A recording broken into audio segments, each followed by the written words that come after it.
All right. Today we're working on a reboot for Peter in Minnesota.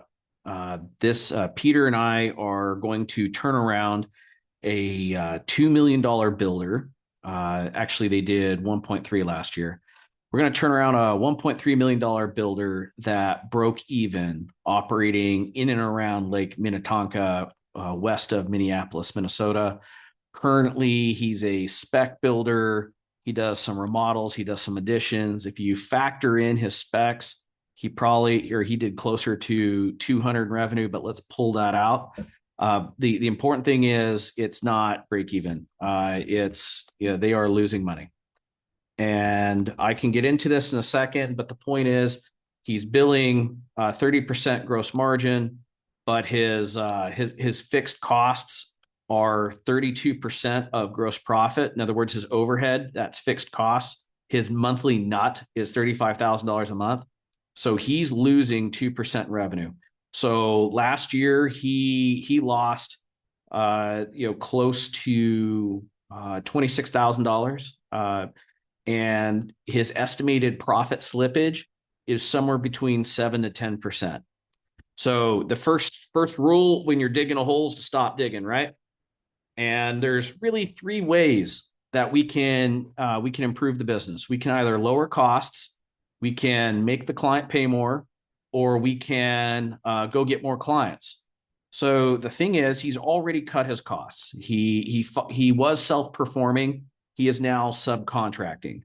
That alone, when you also increase the specifications, the specification standard, which happy to show you. We'll talk about in a second. Let's go high level and we'll work our way down.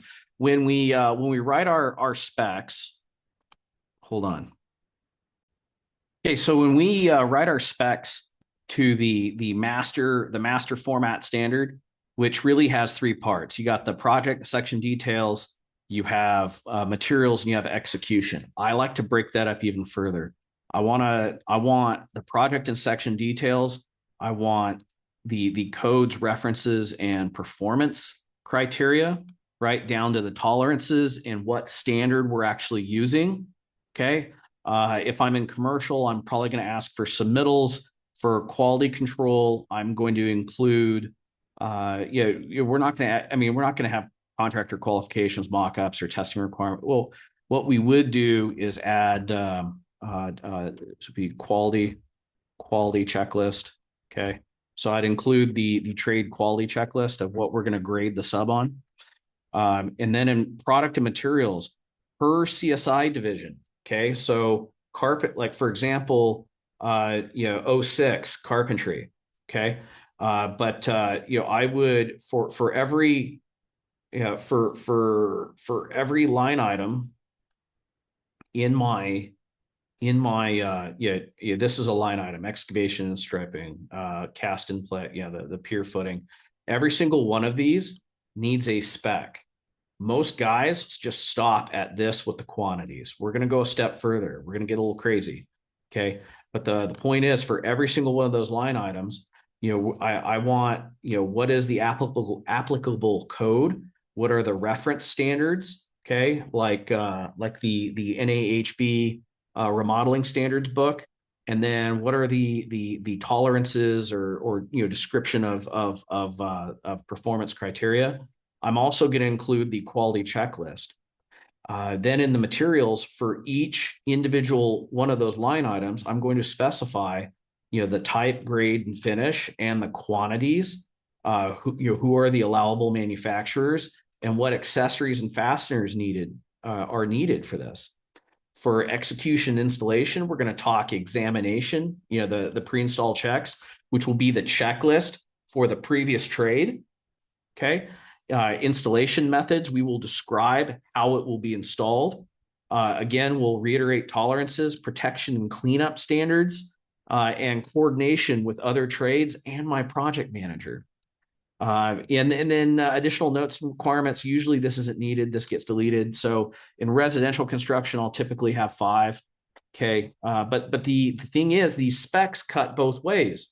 We use these to hold our subcontractors accountable, and we also use it to control crazy client Karen's demands, or her own interpretation of what a level 5 finish is, or what is the checklist for this to be done. That way, because the contract should cite both your drawings and your spec sheet, your scope of work, which is all of your specs written to this standard. Okay. And so that way you can then look up contractually, she's obligated to follow this performance criteria, she, he, whoever, and these reference standards and this code. So we're not using crazy client Carl or crazy client Karen standard. We're using the book. Okay, that protects your money, because your draws for a lot of you collect your draws at the completion of the phase. We should be doing it at the start. Make sense? Makes sense. So again, for Peter to close the gap on his 10% slippage, he's already started the process. He got rid of his self-performed crews, which creates unlimited risk. Okay, and he's now using subcontractors. Cool. We're just now going to tighten up our design and estimating standards to where our scopes of work have a spec written to the RC standard for every line item in the call it the spec sheet, which is really, this is just a survey of quantities, because I prefer to use something like Plan Swift to identify all of these tasks and their quantities, okay, and then translate that into a spec, right? And then we want our selections checklist, where by room, the homeowner has their spec taken off from the spec sheet, and that's converted into a selection by determining color, size, quantity, the vendor, the part number, etc. Make sense? So if Peter does that, we're going to completely eliminate 7 to 10%. His 7 to 10% slippage is going away. A general rule of thumb for the only risk is going to be his quantity surveys being wrong, and the typical standard of deviation for a quantity surveyor is about 2%. Okay, so he's going to cut this from a 7 to 10% slippage down to no more than 2%. Okay, but we're talking about lowering costs. Well, part of lowering costs is eliminating your slippage. So now he's got himself down to a PM and himself. Here's the thing. He's currently tooled up to do 2.5 million. How do I know that? A dedicated project manager can handle 5 active jobs at any given time with 50 building weeks in a year. And even the slowest of project managers can produce about $10,000 of earned value per job per week. So that dedicated PM can build 2.5 million. But we're going to build a plan to get to 4 this year from 1. Right. And so now the other way we can lower costs is in business model. The thing is, right now, there's really 3 different business models as a residential general contractor. You can build spec homes, you can be a luxury design build remodeler, or you can be a volume blow and go contractor. Right. In other words, you serve the middle market, you serve the top end of the market, or you build your own projects to be sold into the market. Okay. What right now he's got and the thing is, I want you to choose one thing. If you are under $5 million, I want you to choose one thing and become the absolute best at it. And so right now he's doing specs and volume. We're going to get rid of that, and we are going luxury. You want to know why? Because the profit margins are higher in the top end of the market. And so he can only produce $2.5 million of work. We may as well, for that small amount, we may as well target the high end of the market, right? Make as much money as we can, grow the company. And if we want to add a volume segment to our business, we can take a look at that around 5 million, when we can afford professional management to pay attention to this one business unit. Okay. So the next piece is making clients pay more. He is charging a 30% gross profit. When I took a look at just as a rule of thumb, right, I want my guys, anybody that I'm connected with, to earn a 10% profit net of taxes, net of paying themselves. And to do that, that means that our overhead, which our fixed cost, which includes his pay, needs to be below 18%. Now, if we can hit that 18% number, then we can get away with pricing our work at 38% gross profit and in return a 10% profit after Peter pays his taxes, after Peter pays himself. So we're moving our gross from 30 to 38%, which to put it another way is whatever our costs are. Anyway, that's our margin. So now we talked about another way to make clients pay more. The thing is, it's one thing to say, okay, I'm going to go to a 38% gross profit. But if you can't do a fixed price single sum contract, you're going to get picked apart. There is no way he's going to get cost plus 38%. I hear of builders doing cost plus 20%, which is wild to me.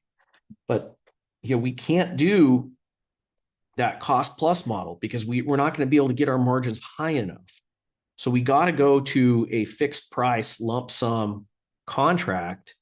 But to do that, for us to feel really good about that, we need our designs to be airtight so that our estimate is airtight so that we don't have slippage in build so that we can stand behind that fixed price. Make sense? Every problem I've ever had in build starts as a bad estimate from a bad design from a poorly sold contract. Okay. So in order for us to do that, if we generate the lead, we're going to sell a design agreement as if we were a design shop, and we are going to sub down to the draftsman, the designer, the engineer, the selection specialist. Okay. There are so many guys out there that call themselves design build because they hired an in-house designer. That doesn't make you design build. That just means you have crazy fucking overhead being under 5 million. Okay. Instead, design build is a process. It is not an org chart. Okay. So so the thing is, all those there are different trades to design, just as they are to build. Okay. Drafting is site plans and architectural elevations. Design is floor plan and interior elevations. Engineering is load calculations and truss plans and whatever it is we got to do to get a stamp to build something structural. And then selections is the pillow picking. It's picking out the tile, the drywall, not the drywall, the tile, the paint, the fixture, the plumbing fixtures, the tub, etc. The faucet, whatever. Okay, each one of those is a specific task group, and not all quote unquote designers are alike. Some are only selection specialists. We call them pillow pickers. Some can do floor plans and cabinet plans and interior elevations. We call them designers. Okay. Others don't have a creative bone in their body, but don't have an engineer stamp. We call those guys draftsmen. Okay. And then we have engineers, right? To put it this way, guys, like architects are basically designers who went to college. If they were good at math, they would be engineers. If they were good at business, they would be you. Anyway, moving on. I'm going to get flamed in the comments. Right. So what we're going to do is we're going to sell it as a retainer. And the reason why is this is where guys get tripped up a lot too, is they realize, okay, I buy that. I need to sell a design agreement, and they put a fixed price on that. That's crazy. That's so crazy, because you can't control how many times the client's going to change their mind, which just racks up design time. Okay. And good luck telling an affluent client they can't have something. You're going to get fired. So what we're going to do to protect ourselves and to create an incentive for the homeowner to not dilly-dally and mess around is we're going to structure it as a retainer. just like an architect firm. And we're going to, and in Peter's case, he's got a designer who's willing to work for 150 an hour. Great. We're going to charge 200, collect the spread. And we're going to set up our retainer based on the size of the project. So if it's above 250K, if it's below, here's the deal. If it's above 500K, we're going to target 2%. If it's below 500K, we'll target 3. If it's below 250, we'll target 4. If it's below 200, we'll target 6. If it's below 150, we'll target 8. And if it's below 100, we'll probably be 8 to 10%, right, depending on what we want to get away with. But anyway, the point is when we're going to write it into our contracts that when 40% of that retainer is spent, the homeowner needs to top up or top off. That way we're never getting screwed. And now if we generate the lead, if we get a referral from a designer, which is another reason why I would never, ever, ever have an in-house designer as a design build company under 5 million. Because you forego a crazy referral source that every single qualified designer that Kyle Bridgen in Noble or NSS Home out in Tacoma has ever had has been worth at least $1 million a year. He's a $5 million company built on 2 designer relationships. Let that sink in. Okay. The guy all he does is make content. He doesn't have to run ads. Okay. But anyway, so if it comes as a referral, what we're going to say is, hey, I'm happy to give you a bid when the designer is done. And then we're going to create what we call a risk report, where we identify everything that is ambiguous, inaccurate, or missing from the scope of work based on our our spec standard. And then we're going to find everything that's ambiguous, inaccurate, or missing in the selections based on our selection standard. Okay. And then what we're going to do is we are going to tally up what the variance could be. For example, with cabinets, if you don't plan them out and you don't specify and select them, could be 30,000, could be 150,000. True story. And and we tally all that up. And so we tell the homeowner, hey, yes, you could take these drawings to build, but until you tighten up the following specs and make the following selections, you're staring down the barrel of about this quantified 5 to 6 figures of risk. Could go up higher, could go lower. I mean, probably not going to go lower, but it could be anywhere between the price that you're quoted up to another, in this case, $298,000.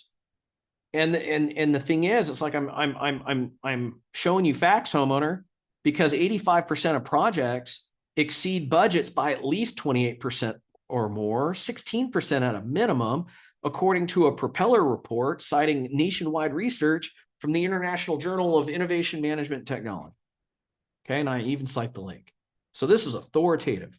Whatever you think this is going to cost, go ahead and tack that on too. And if you think you're going to dodge 85%, I bet you think when you go to Vegas to make money too.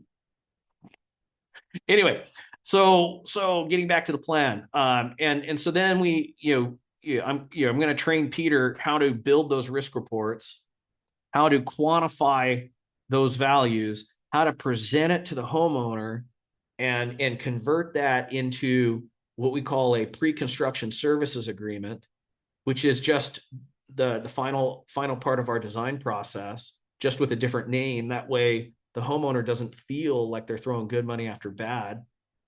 And then once we get the homeowner under because we wait until the designer or the architect who's trying to refer the deal is done, okay, and then we put the homeowner under contract, then we can turn around and sub the fixes back to the designer or the architect to tighten them up. And we don't call them demerits. We don't call them gigs. We call them RFIs. Okay, request for information. It's a commercial term. That way, the designer and the architect is respected. We make it clear to the homeowner and them that we are going above the standard in order to eliminate the typical standard risk in a project to the homeowner, so we can provide a change order free guaranteed bid. Right.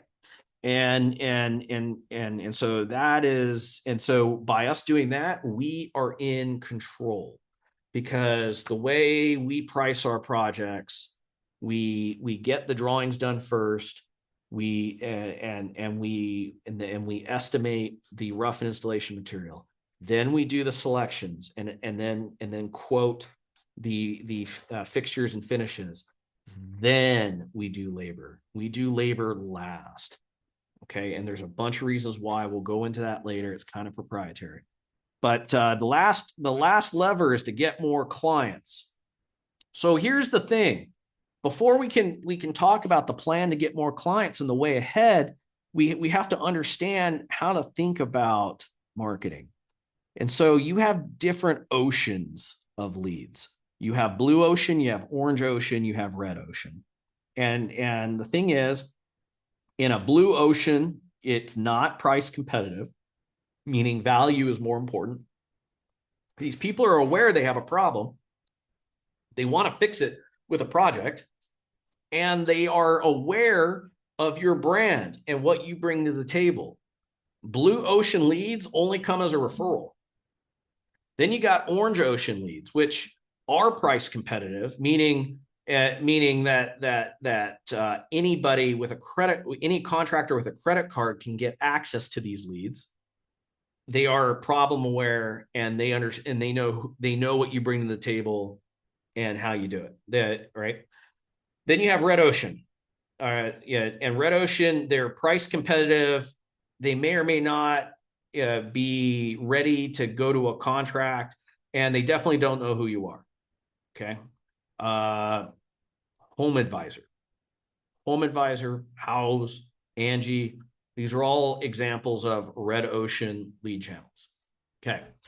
So then we also need to understand the client buying journey. And based on the question they're trying to answer, gives you an idea of how far out from a contract they are, right? And it starts with, do I want to remodel or do I want to move? Okay, that typically, they're 12 to 36 months out, maybe more. The next level down is, can I afford what I want?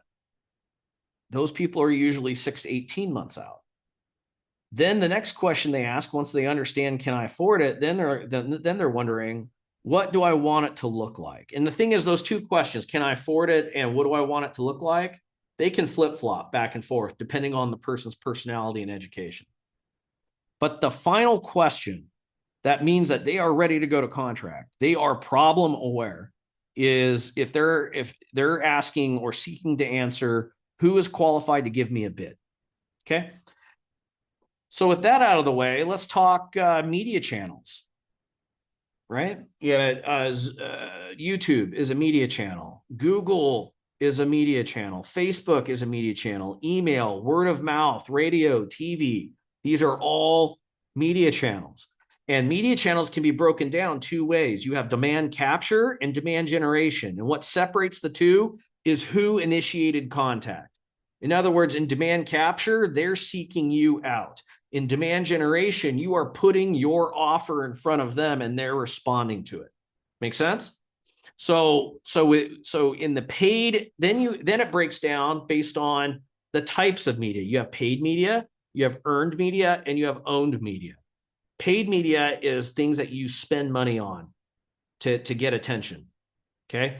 Earned media are referrals from people who know you. Okay. Owned media are referrals from past clients. In other words, it's coming from your mailing list. Okay. And the difference between owned media and earned, it's really the same thing. It's a nuance here. Owned media means nobody can take it away from you. Nobody can take away your email list. Nobody can take away the phone numbers in your phone. Okay. But in earned media, yeah, that's your content. Okay.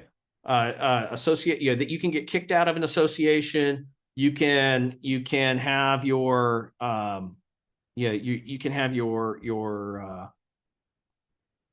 can get your social media accounts deactivated. That can be taken away from you. Okay. So now that we've got all that out of the way, and the thing is, let's go ahead and define what is red ocean, because those are the worst. This is things like Home Advisor, okay, Home Advisor,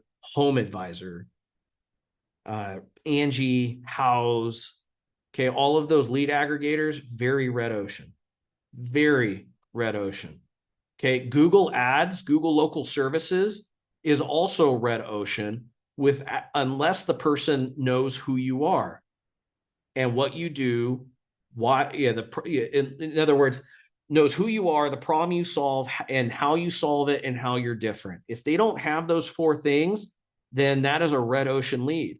If they do, if they have been educated, if they have been nurtured, then that would be orange ocean. And do you know what separates a lead from being red ocean from orange ocean if it came off of Google? 7 hours of exposure across 11 touch points and four total channels. Google did a study and they found it takes 7 hours of exposure, whether through content, face-to-face, on the phone, does not matter. 7 hours of exposure across 11 separate touches across 4 different channels. Remember, YouTube is a channel, face-to-face is a channel, the phone is a channel, email is a channel, right? Each one of your socials is a different channel. Okay. It takes 7, 11, 4. It takes that to convert somebody from a shut up and take my money. I'm sorry, from a, hey, I don't know who you are, what can you do for me, to shut up and take my money. So that, the difference in between there is orange ocean. Okay. So orange ocean starts the moment they see you a second time and ends once they've completed 7 hours of exposure. Then they get converted to blue ocean. Okay. So then we got to talk about different kind of offers. The thing is, book a consultation, book a free consultation. That is an offer, not a very good one, because what the homeowner hears is book a free sales pitch. There is no inherent value in it. And if you say we're $3,000, okay, you're begging for an FCC investigation, because unless you're charging $3,000 for estimates and you're offering this one free, you can't fucking say that. Okay. So the whole book a free consultation, I understand that's bread and butter, but there's nothing special about it. I like to run a brand champion offer. What I like right now is brand champion and risk report. We talked about risk report earlier.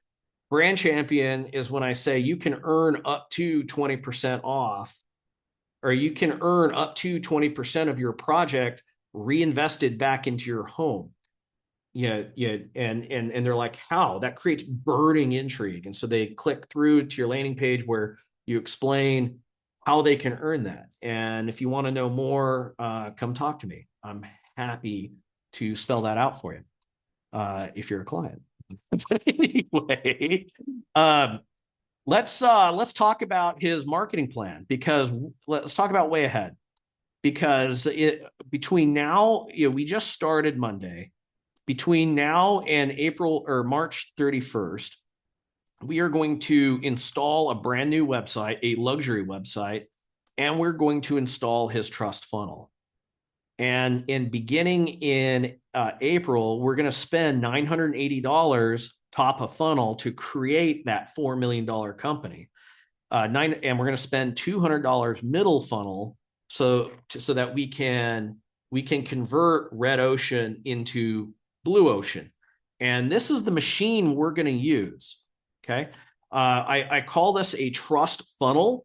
And so you have 3 layers to it. You have the top funnel, the top funnel techniques.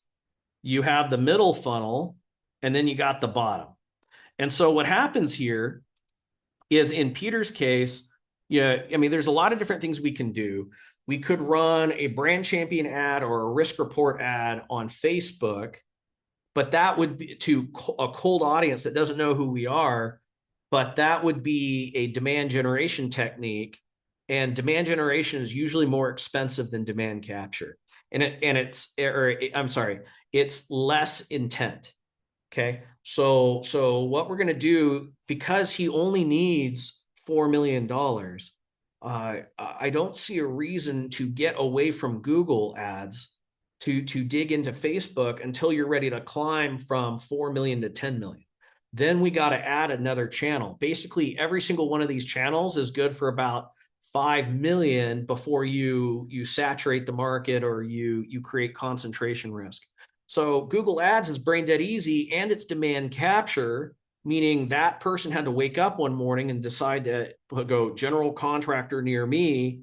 Okay, great. They see our ad promoting a brand champion program or a risk report, rather than book a free sales pitch. Okay.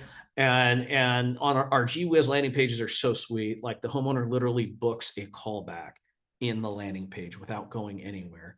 And I'll get into that in a second. But and we'll talk about landing pages in a moment, because that's really important, because your marketer can really screw you up if he doesn't understand what I'm going to show you in a second. But back to it. The people that don't book an appointment, okay, will then get retargeted both in Facebook and Instagram with his best performing content, and on YouTube and Google Display. So that whether they're going to ESPN.com or CNN.com, Fox News, they come by YouTube, that's all Google Display Network. They'll see his stuff, pushing them back to his YouTube channel. Okay. And it's at his YouTube channel where we have 14 very specific videos that start with an introduction of who he is and who he stands for, why you should listen to him. In other words, undeniable proof that he is a good contractor, to descriptions of the problems that the homeowner may know or may not know that they have. And here's the thing about creating trust. If you can articulate somebody's problem better than they can, instant trust. And then we take it a step further, because once we're done taking a big steaming dump on traditional contractors, design builders, architects, and designers, the homeowner's probably like, who do I trust now? Then we start talking about all the ways in which we do business differently to solve the inherent problems of dealing with an independent traditional contractor, dealing with a design build firm, and dealing with an independent designer, so that the homeowner can have their cake and eat it too. In other words, they can have the trust and the security, and at the same time get value. Okay. And this is all about value, not price.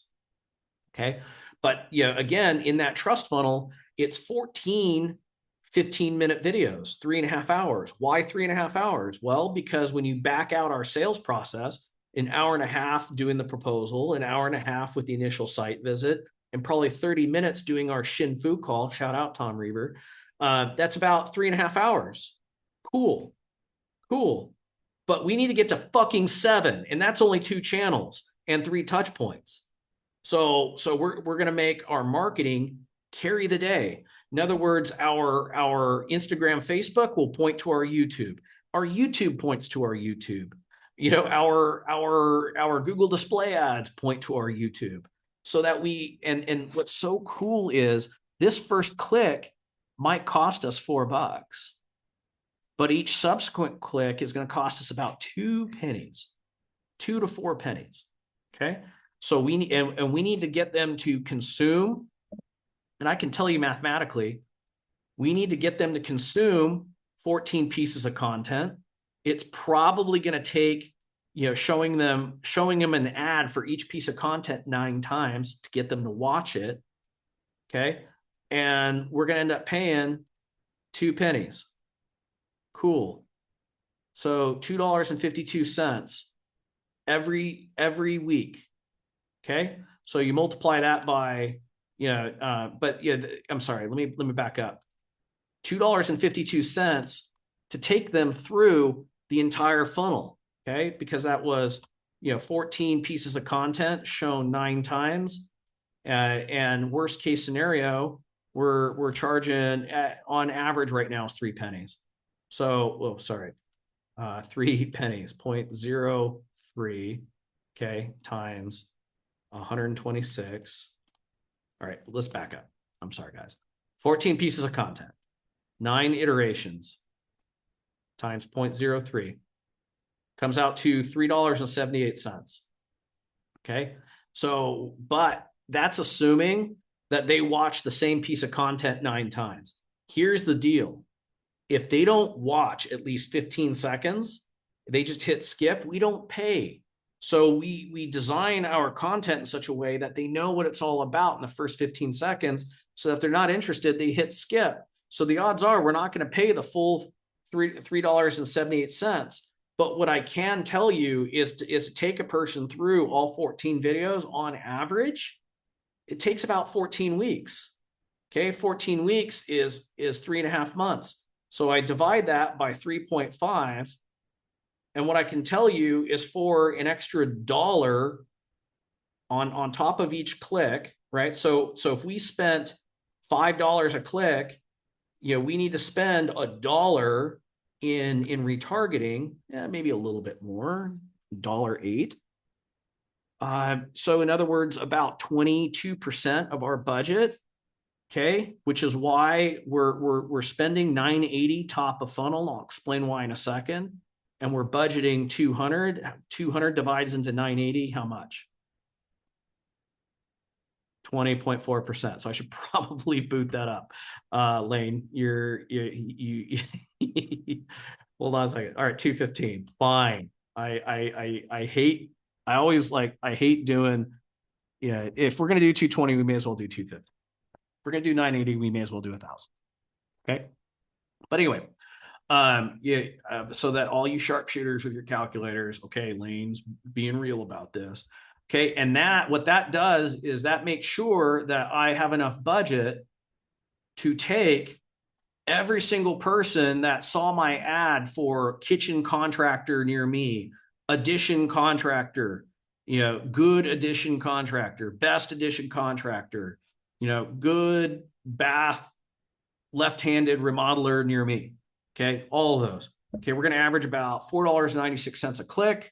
We're going to spend about $1 each month dragging them through for 3.5 months through our middle of funnel warm up so that we can convert them into orange ocean leads. Okay, we don't want to compete in the red ocean. All right, now this is what's so crazy important.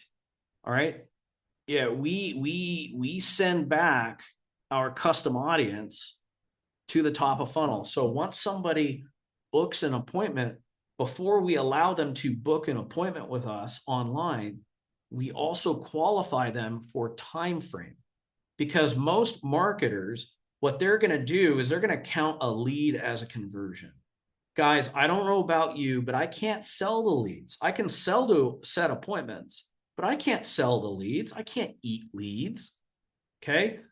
But the marketers do that because it's easy and it makes them look good. And then they can point the finger at you and be like, hey, shitbag, answer their fucking phone. Hey, shitbag, you're not doing your follow-up. Okay. Like all these marketers, the moment you try and hold them accountable, they point the finger right back at you, gaslighting you about your follow-up. All right. I hate that. Okay. So it's like fucking own it. Right. And so, set expectations up front. Yes, your leads are going to be cheap, your appointments are going to be expensive, and it's going to take a fuckload longer time in order for the pixel to optimize itself, because what we're doing is not only are we capturing a lead, we're then having the homeowner schedule an appointment, and before we allow them to schedule an appointment, we're qualifying them for, are you just collecting information, or when do you actually want to do this job? Okay. And if you're just collecting information, we kick you out of the funnel and we don't count that as a conversion, because the only intel I want to send back to the algorithm for Google and Facebook, which manage YouTube, Google Display, Google Ads, Meta is Facebook, Instagram. Those two algorithms, I only want to send them data of what a homeowner looks like who is wealthy, top 10% income, who is interested in general contracting or design, is willing to schedule an appointment and is ready to solve their problem now, not collect information. All right. And the thing is, each one of those algorithms is tracking at least 50,000 different points of data about us at any given time. I'm telling you right now, you don't even know 50,000 things about yourself. So after the 20th of these appointments that's been qualified for timeline, Google and Meta have figured out with like 95% accuracy what a rich dude that is ready to do a project, that is ready to set an appointment, who is ready to actually go to contract looks like. And it makes your marketing fucking sing. Okay. So that's what those red arrows mean. And we need about 20 of those appointments set. And those appointments are going to be much more pricey, not by much, about 25% more than what your typical Chuck marketer is doing. Now, but either way. And so what do we need to pull this off, guys? Well, we need at least 14 long form videos, which I'll send my videographer out. It's not going to be my videographer. I'm going to go back to Minneapolis just because I have some business back there I need to attend to. Normally, I would send my videographer out to the client to shoot these videos, but I'm going to go. We need to create some very specific landing pages I'm going to walk you through in a minute. I promised I'd walk you through how we set those appointments and why it's worth it. We got to create our Google ad creative, our Google display creative. We need to create at least 12 reels and shorts. And then we need email creative, because what happens is first we capture their email and their phone. And then my Chat GPT 01 Pro bot, or 4.5 is actually my new favorite because it's faster. But my Chat GPT enabled bot agent then works your lead in text message and email, following up with them immediately and an hour later on day one. Then between a random time between 12 and 1 p.m. local and between 5 and 6 p.m. local daily for yes, twice a day for a week. And then after that first week, it's daily between 5 and 6 p.m. for another 3 weeks. And then it's every other day for another 3 weeks. And then it's once a month forever until they say stop or they finally schedule a fucking appointment. And the reason why we do that is because the FCC published a statistic that 71% of phone calls get screened, yet 96% of text messages get read. Okay, so why are we following up with the phone anyway? Because it's about as effective as email. So let's double up email with text message. Now, if they're a boomer, we will call them. And that part I'm working on getting that automated. We're almost there with the technology, but for now, let's just roll with tech and email and when you can call them at your leisure. But I've trained the bot agent to qualify them for job scope, timeline, need, budget, and authority before sending them back to your appointment landing page in order to schedule their appointment. Okay, so our follow-up, our follow-up's already baked in. We're hitting them with email and text message. We're hitting them up in Instagram and Facebook with our retargeting, because at bottom of funnel, we're retargeting them with our risk report and our brand champion ads while they're being retargeted with our content. And then across Google Display, which is websites like ESPN.com, CNN, Fox News, whatever, Billy Bob's blog on barbecue, okay, plus YouTube, these people can't touch their phone without getting zapped by you, okay?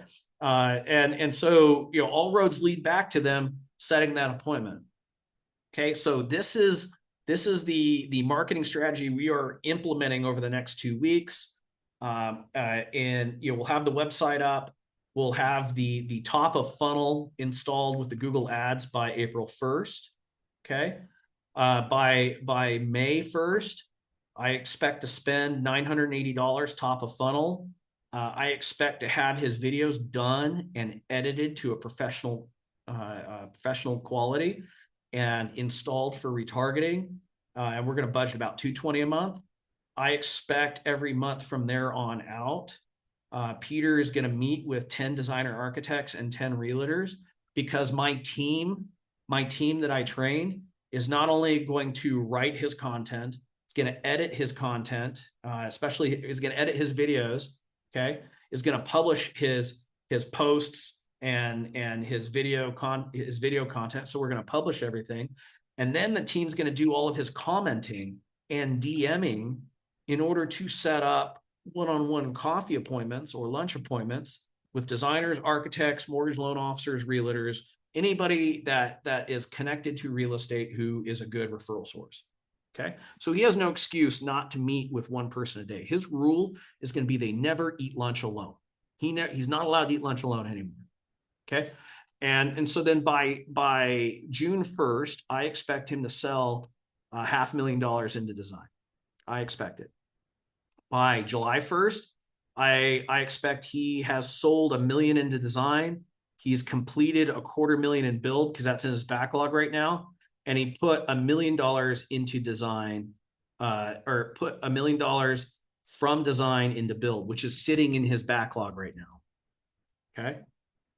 So then by April 1st, we've sold another $500,000. By September 1st, I want to have sold a total of $2.5 million. So so we're planning on $500,000 a month, but really what we gotta find an extra $500,000 somewhere, because I want to sell $2.5 million into design so that he can hit his $4 million goal this year by November. I'm sorry, by September.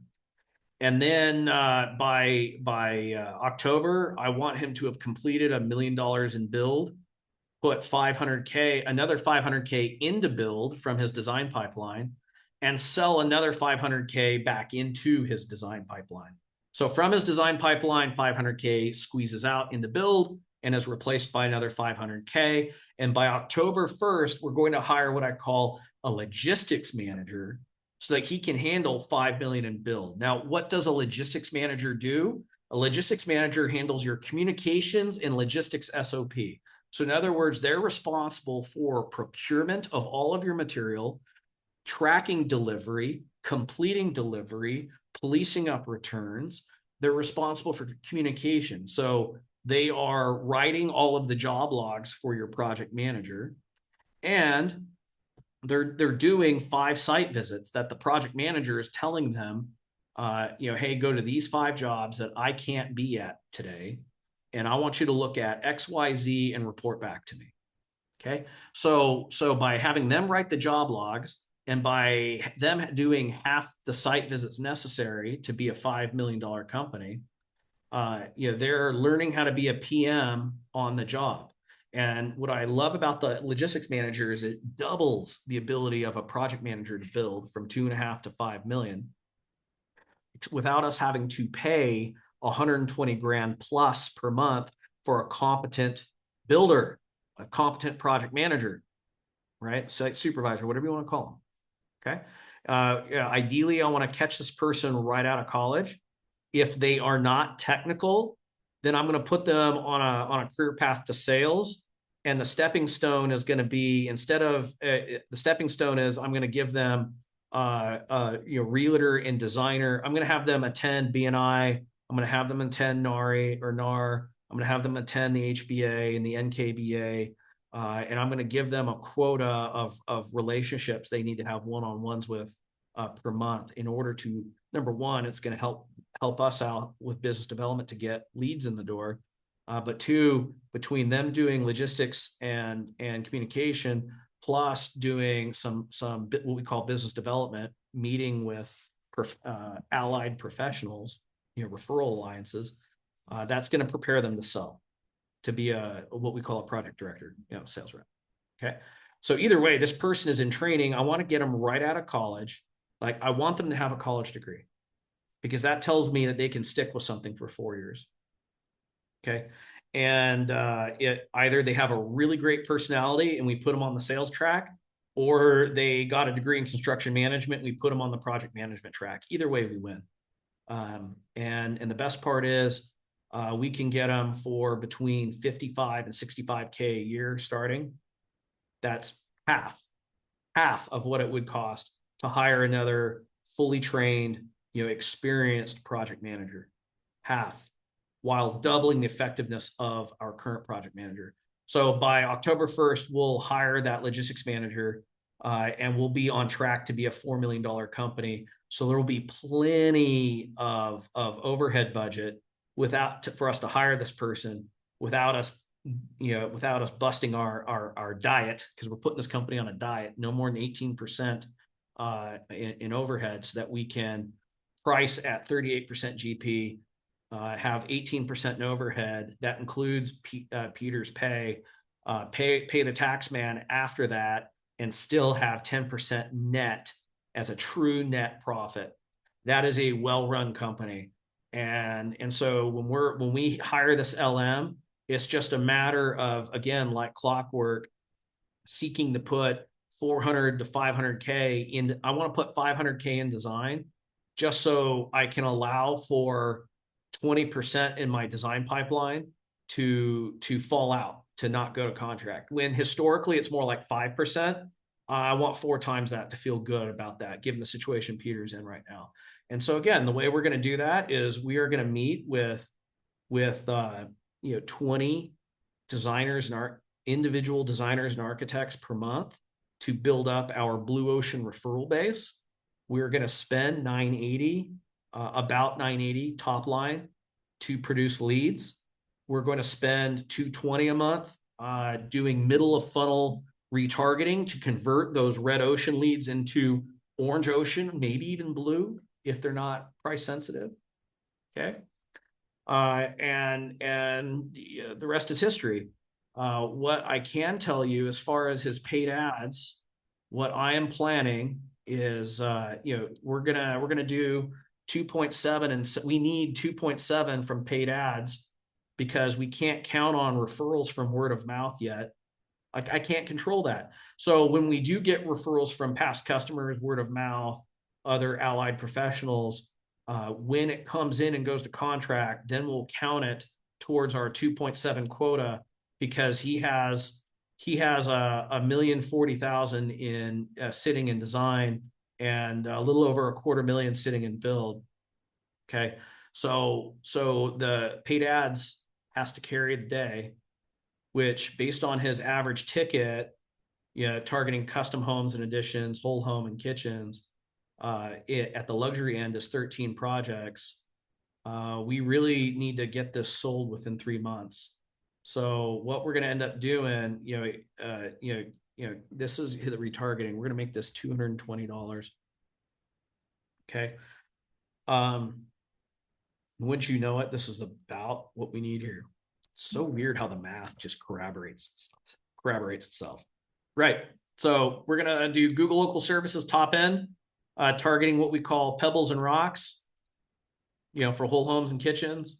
We'll do just normal Google ads, maybe some direct Facebook advertising if we have to. Okay. But we're going to spend about, we need 6 jobs we're going to get about, we need what, 13? Yeah, 13 jobs. 13. I don't know why it did that. That means we need, we're going to get 1 job a month. So we'll get 3. So that means we need 10 from Google ads. Yep. 900. I said 980, 900. Sorry, guys, you're catching me again. So, but no, that's based off of 5. Yeah, that's fine. So that's assuming, we're spending $5 a click and we have a 10% conversion on our landing page. Our landing pages actually convert closer to a little over 15%. So this is worst case. Likely case is we end up spending 600. Okay. Or needing to spend 600. So we're going to spend 900. Okay. And then middle of funnel, we'll spend another 220 in order to produce 2.7 mil, which comes out to us spending 16 grand this year in advertising, which is 0.41% of revenue, when your average general contractor is spending 5 to 10%. This means Peter is crazy profitable and getting business is no longer the bottleneck. It's going to be finding quality subs and quality project managers to keep up with the demand. Okay, so I promised you we would talk landing pages. Let's essentially to give you an idea of what that looks like. Okay, this is a sample Google Ads campaign I put together. And what I like to do is I like to tightly match the ad copy to very tight focused keyword groups. What that does is that elevates your quality score. Let's say I have a quality score of 1 and you have a quality score of 2. What that means is I have to spend twice as much to get the same exposure as you on Google Ads. It's really important. So in the ad, I like to talk about the brand champion program I've in this particular campaign, I've selected the brand champion offer as our preferred offer. I also run risk report, but this one we're going to run brand champion. Cool. So in that landing page, what'll end up happening is the homeowner will then land on a landing page like this. Okay. And so you by appointment only, book your call back now, got a little trust button here. But listen, within less than 3 seconds, when they land on your landing page, they need to know that they're in the right spot. So when they click that ad, they're, ostensibly they're in market for siting and they're intrigued about the brand champion program. Great. Siting. This is clearly about some sort of a discount. Great. And so now we capture the lead. Cool. Right. And so we capture the leads only so our as a backup, our bot can then follow up and qualify the person. But before they can see a calendar, when are you thinking you want this project completed? ASAP, in a few months, end of the year, just collecting information. If they select just collecting information, it kicks them out of the funnel. We've already collected the lead. We don't want to waste time with that person until they're ready to go. So we'll let the bot handle them until they're ready to go. Okay. The only data I want to send back to Google is of people who are interested in what I sell, who got money, who are ready to contract now and have shown the propensity to schedule appointments online. Saves me so much time and effort. Okay, so when they do that, cool. Excellent. Then using some special technology, it pulls based off of your rules of when you want to take these calls and what your availability is on your calendar in order to schedule that callback. Great. Grand. And so after they've scheduled that callback, then it goes to a thank you page. Okay. And on that thank you page, all we're doing is reminding them, hey, you've scheduled your consultation. We'll call you at the appointed time. This is what's coming next. This is where a lot of contractors fuck up with their online marketing. Number one, when they hit this page, then Google and Facebook count that as a conversion. So instead of way up top in the funnel at lead, it's way down here at appointment scheduled, but we inserted an extra step of qualifying them for when they're ready to contract. So we're sending super premium data back to Google. And after the 20th one of them, Google and Facebook will know, what a rich guy interested in your kind of projects that is ready to contract and is ready to set an appointment with looks like. Way better than your competition. Fuck, 99.5% of contractors don't even do this. Okay. And so this is the other little secret. They clearly want to see, they're probably going to want to see pictures of your work. So we sell them on going to visit your project gallery. They also, 77% of them are going to want to sniff test your socials. So let's just go ahead and send them to our gram. Let's go ahead and get that party started so that when they go to the Instagram, they check your channel out, then they go back to whatever they're doing. Now not only are they on our YouTube property, right? Or sorry, our Google property. We're retargeting them. Now we get them on, if we can get them onto our Instagram, that's a double win. So now we can retarget them in both areas. The fact is, we already have our meta pixel on this, and we're going to do that anyway. It just makes our ads so much cheaper if they've actually been to our page before we start showing them sponsored posts. Anyway, so guys, that's the landing page theory. I walked you through what we're going to do for Peter with the trust funnel. This is called a trust funnel. In case you're wondering, I invented that term. It's trademarked. Any marketer starts talking about trust funnel and contracting, you tell me, we'll sue them, and I'll give you a referral fee. I'm that serious about this. And then, we talked about Peter's plan to turn this, or here's his profit plan, figuring out, for example, with his Google ads, assuming $5 a click, 10% conversion, we're gonna spend about $50 a lead, or $50 an appointment. We're gonna need about 30 appointments. We need 90 leads to get 30 appointments. So, and we have 5 months of advertising to do between now and then. So we just take our leads times our expected lead cost divided by the months and that's how much we need to spend top of funnel. And then 20% of that number is what we need to spend middle of funnel. Okay. So anyway, guys, that's what we're doing on his marketing end. And then Peter's turnaround plan centers on tightening up his design and estimating process just by elevating his spec writing standards and his selection standards. He's already now subcontracting his trades. There's just a few little kinks in there we need to work out, like how to use the risk report technique when a designer or an architect refers you business that you get control back. And the reason why that's important is because generally in the design process, the architect and the designer have a vested interest to downplay the cost of construction so they can get away with selling the homeowner a better design, a more intricate design. And also you have to understand, especially with those designers, a big profit center for them is selling cabinets.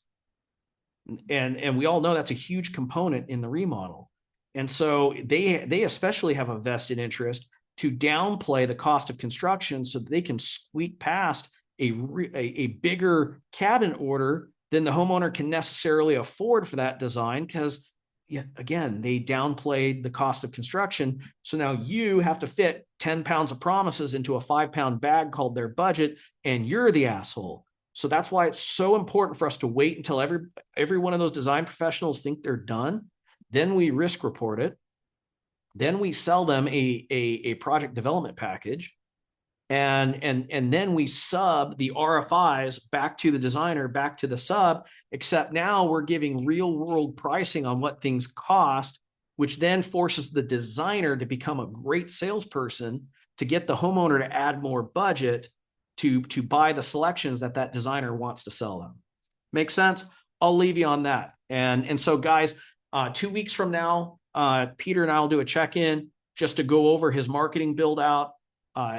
End of month, or by end of month, you're going to get an update from us every 2 weeks, but the next update is going to be about his marketing build out. And then from there, it's just tracking his marketing performance, his sales performance, his business development quotas, just so you guys can see what the inputs are in marketing to create the outputs in sales. And once we get his first bit of, or once his design, what's sitting in his design backlog, also in May, I need to add that in there. In the month of May, we are going to install RC standard design and estimating for current contracts in design. Okay, so we're going to reprice those.